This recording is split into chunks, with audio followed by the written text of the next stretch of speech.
Hello everyone, क्या आपको पता है कि अगर आप TFSA में इन्वेस्टिंग करते हैं तो आप उन स्टॉक्स में इन्वेस्ट नहीं कर सकते जो रेपुटेड एक्सचेंज में नहीं है, जैसे कि OTC मार्केट स्टॉक्स। OTC में अगर आप ट्रेडिंग करते हैं तो आपको अप टू 50% पेनल्टी लग सकती है एंड ऐसी बहुत सी और मिस्टेक्स हैं जो आपको अवॉइड करनी है। आज हम इस वीडियो में बात करेंगे top 7 mistakes that you have to avoid before starting investing in TFSA। Hello everyone, welcome back. If you are new to this channel, my name is Sandy and on this channel we talk about everything related to financial literacy and life in Canada. Please subscribe the channel if you haven't already.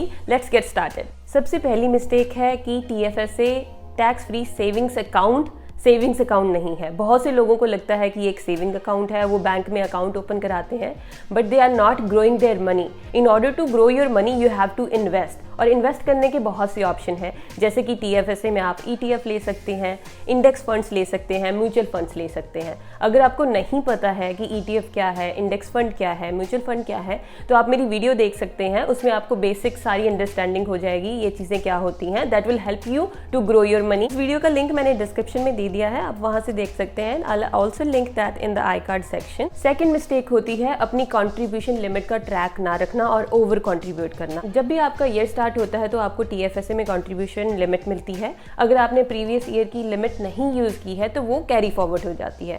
सो इसलिए आपको track रखना होता है कि आपकी current year की limit कितनी है, अगर कैरी फॉरवर्ड हुई है, या फिर न्यू ईयर की मिला के आपकी लिमिट कितनी है। अगर आप ओवर कंट्रीब्यूट करते हैं तो आपको 1% पेनल्टी लगती है पर मंथ, तो पूरे साल की आपकी हो जाती है 12%। सो इसलिए you have to make sure कि आप ओवर कंट्रीब्यूट ना करें। इन केस अगर आपने ओवर कंट्रीब्यूट कर भी दिया है तो आप अमाउंट विड्रॉ करा सकते हैं। जब भी आप अमाउंट विड्रॉ कराएंगे तो आपको उसके बाद पेनल्टी नहीं लगेगी। और ये भी है कि अगर आपकी 10,000 की लिमिट है और आपने 5,000 ऊपर कंट्रीब्यूट किया है तो आपको जो पेनल्टी लगेगी वो ओवर कंट्रीब्यूशन अमाउंट पे लगेगी, पूरे अमाउंट पे नहीं लगेगी।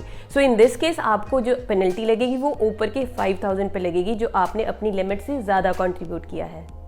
अगर आपको नहीं पता है कि TFSA में कंट्रीब्यूशन लिमिट कैसे काउंट होती है, आपकी एलिजिबिलिटी क्राइटेरियाज क्या हैं, बेनिफिट्स क्या हैं, तो आप मेरी TFSA की वीडियो देख सकते हैं। I also provide the link in the description. Next is, इस अकाउंट में आप ट्रेडिंग नहीं कर सकते। ट्रेडिंग से मेरा मतलब है डे ट्रेडिंग। CRA में ऐसा कोई लिस्ट ऑफ रूल्स नहीं है जिससे आपको पता लगे कि आप एक ही दिन में स्टॉक सेल कर सकते हैं या नहीं कर सकते, एक हफ्ते में कितनी बार आप स्टॉक सेल कर सकते हैं या बाय कर सकते हैं, राइट। ऐसा कोई रूल नहीं है, बट आपका ऑडिट हो सकता है। अगर आप बहुत फ्रीक्वेंट ट्रेडिंग कर रहे हैं इस अकाउंट में, डे ट्रेडिंग कर रहे हैं, तो आपका ऑडिट हो सकता है। CRA के पास अथॉरिटी है एंड देन उस ऑडिट के बाद अगर वो फिगर आउट करते हैं कि आप इसको as a business account use कर रहे थे और आपका जो प्रॉफिट है उस पर वो आपको टैक्स लगा सकते हैं। वैसे ये टैक्स फ्री सेविंग्स अकाउंट है और नॉट जस्ट टैक्स, इसकी आपको पेनल्टी या फाइन भी लग सकता है। So make sure you are considering this as an long term investment account and investing for your future. Next is, TFSA में आपको foreign dividend withholding tax लगता है। बहुत से लोगों को ये नहीं पता होता और वो US की कंपनीज TFSA में लेते हैं जो डिविडेंड प्रोवाइड करती हैं। डिविडेंड होता है इंटरेस्ट। जैसे एग्जांपल लीजिए, आप एप्पल है और आपने एप्पल के स्टॉक्स बाय किए हैं, तो एप्पल आपको डिविडेंड देती है एनुअली 1% या 2% जितना भी है।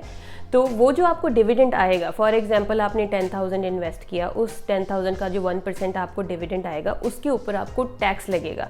वैसे तो TFSA tax free savings account है, लेकिन TFSA में सिर्फ कैनेडियन सिक्योरिटीज के ऊपर टैक्स नहीं लगेगा, लेकिन US स्टॉक्स या सिक्योरिटी, तो उसके ऊपर अगर डिविडेंड मिलता है तो आपको उस पर टैक्स लगेगा, जिसको हम विद होल्डिंग टैक्स बोलते हैं। वो विद होल्डिंग टैक्स होता है 15%। तो आपको ध्यान में रखना है कि TFSA में अगर आप डिविडेंड वाली कंपनीज लेते हैं तो कैनेडियन डिविडेंड कंपनीज लें कि आपको 15% विद होल्डिंग टैक्स ना देना पड़े गवर्नमेंट को। अगर आपको US की कंपनीज डिविडेंड वाली लेनी है तो वो आपको लेनी है RRSP में। नेक्स्ट इज, गेन और लॉसेस आपकी फ्यूचर कंट्रीब्यूशन लिमिट को इम्पैक्ट करते हैं। फॉर एग्जांपल 5,000 आपकी कंट्रीब्यूशन लिमिट थी, 5,000 आपको गेन हुआ, टोटल हुआ 10,000 आपने विड्रॉ करा लिया। जो भी आप विड्रॉ कराते हैं अमाउंट वो आपको नेक्स्ट कंट्रीब्यूशन लिमिट में मिल जाता है और नेक्स्ट ईयर की कंट्रीब्यूशन जो भी आपकी है उसमें आपका जो विड्रॉ अमाउंट है वो ऐड हो जाएगा। फॉर एग्जाम्पल नेक्स्ट ईयर आपको 6,000 मिली लिमिट, 10,000 आपने विड्रॉ करा लिया था तो आपकी कंट्रीब्यूशन लिमिट होगी 16,000। बट इसका अपोजिट भी है, अगर आपको लॉस होता है तो आप अपनी कंट्रीब्यूशन लिमिट लूज भी करते हैं। फॉर एग्जाम्पल आपने 5000 इन्वेस्ट किए थे और अनफॉर्चुनेटली यू लॉस्ट $2500। आपके पास सिर्फ 25 ही बचे हैं और आपने वो विदड्रॉ करा लिए $2500। नेक्स्ट ईयर जो आपकी कंट्रीब्यूशन होगी वो 6000 होगी फॉर एग्जांपल, प्लस 2500 जो आपने विदड्रॉ कराया है सिर्फ वही मिलेगा। जो आपने 2500 लूज किया है वो आपकी जो कंट्रीब्यूशन लिमिट है वो हमेशा के लिए आप गवा देते हैं अगर आप लॉस में अपने स्टॉक्स को विदड्रॉ कराते हैं। नेक्स्ट इज फॉर एग्जाम्पल आप वेल्थ सिंपल में TFSA अकाउंट रखते हैं अपना और आप ट्रांसफर कराना चाहते हैं वो TFSA अकाउंट किसी और बैंक में। तो इस प्रोसेस में अगर आप विड्रॉ कराते हैं अमाउंट और फिर ट्रांसफर करते हैं तो आपका ये एज अ कंट्रीब्यूशन काउंट होगा, क्योंकि विड्रॉल की जो लिमिट है वो आपको नेक्स्ट ईयर ही मिलती है, इमीडिएटली नहीं मिलती है। तो इस केस में आपको क्या करना है, सबसे बड़ी मिस्टेक है जो आपको अवॉइड करनी है कि आप विड्रॉल नहीं करना है, आपको अपने सर्विस प्रोवाइडर्स को इन्वॉल्व करना है। आप रिक्वेस्ट रेज करेंगे अपने जो भी सर्विस प्रोवाइडर के साथ, फॉर एग्जाम्पल वेल्थ सिंपल को, वो ट्रांसफर करेंगे आपके जो स्टॉक्स हैं, जो सिक्योरिटीज़ हैं उस TFSA अकाउंट में, इसमें भी आप ले जाना चाहते हैं, चाहे वो TD बैंक है या क्वेस्टेड है। इस प्रोसेस में अगर वो करते हैं वो एज अ विड्रॉल काउंट नहीं होगा, वो एज अ ट्रांसफर काउंट होगा और इसका आपकी कंट्रीब्यूशन लिमिट या कंट्रीब्यूशन रूम पे कोई इम्पैक्ट नहीं होता। Last but not the least is don't buy OTC stocks in your TFSA account. अगर आप ऐसा करते हैं तो ये एक नॉन क्वालिफाइड इन्वेस्टमेंट होगी। OTC स्टॉक्स होते हैं ओवर द काउंटर स्टॉक्स। ये माइक्रो कैप कंपनीज होती हैं जिनकी कैपिटलाइजेशन बहुत कम होती है और ये कंपनीज NASDAQ या फिर अदर रेप्यूटेड एक्सचेंजेस में लिस्टेड नहीं होती हैं। अगर आप OTC में इन्वेस्ट करते हैं तो आपको CRA ऑडिट कर सकती है और आपको अप टू 50% तक पेनल्टी लग सकती है। इसके अलावा आप अपने टैक्स शेल्टर बेनिफिट्स भी गवा सकते हैं अगर आप ऐसा करते हैं तो।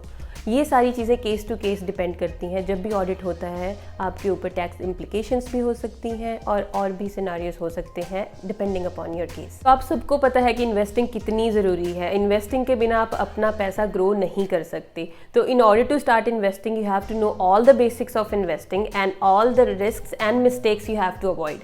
ये वीडियो में आपको सारी मिस्टेक्स पता लग गई हैं। आपको पता होना चाहिए TFSA क्या है, RRSP क्या है। अगर आपको बेसिक इन्वेस्टिंग्स की वीडियो चाहिए तो आप मेरे चैनल को सब्सक्राइब कर सकते हैं। सारी videos I will provide in the description. Make sure to check all those videos. अगर आप इन्वेस्टिंग स्टार्ट करना चाहते हैं तो एज अ बिगनर आप वेल्थ सिंपल एप्लीकेशन से स्टार्ट कर सकते हैं, जो कि कमीशन फ्री ब्रोकरेज ऐप है। आप वेल्थ सिंपल में अकाउंट ओपन करा सकते हैं। मैंने अपना रेफरल लिंक डिस्क्रिप्शन सेक्शन में दे दिया है, तो आपको $10 बोनस भी मिलेगा।